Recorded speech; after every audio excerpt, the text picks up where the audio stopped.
আর না বুঝেই একজন আর একজনের বদনাম করে দিচ্ছে, ফেসবুকে কথা লিখে দিচ্ছে, একবারে হাসতো শয়তান। ও যে আর একজনের বিরুদ্ধে কথা লিখে দিল, তো ও শয়তান কোনোদিন জিজ্ঞাসা করেছে ঘটনা কি?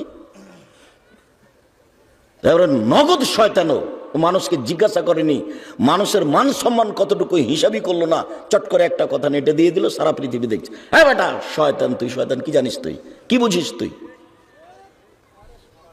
তুমি কলমে দুটো ওই ফেসবুক লিখতে পারলে তুমি বেটা ছেলে হয়ে গেলে? তুমি কি এমন? তুমি তো একটা পশু প্রাণী, তুমি একটা গরু ছাগল।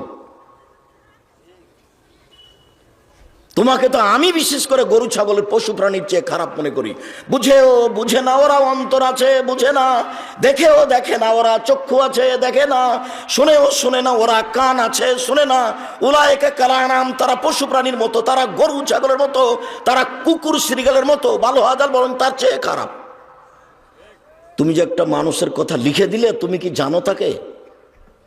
তুমি কি তাকে জিজ্ঞাসা করেছো? তুমি তার অবস্থা জানো? তুমি তাকে চিনো? ধরে নিলে যেটা সেটা দোষ, যদি দোষী হয় তো রাসূল সাল্লাল্লাহু আলাইহি ওয়াসাল্লাম বলছেন, মান সাতারা মুসলিমান সাতারাহুল্লাহু ফিদ দুনিয়া ওয়াল আখিরাহ। কেউ যদি মুসলমান একজনের দোষ আর একজন ঢেকে রাখে, তাহলে আল্লাহ তার দোষ ইহকালে পরকালে সব জায়গাতেই ঢাকবেন, তাকে জান্নাতে দিয়ে দিবেন। তুমি এটা কি করলে?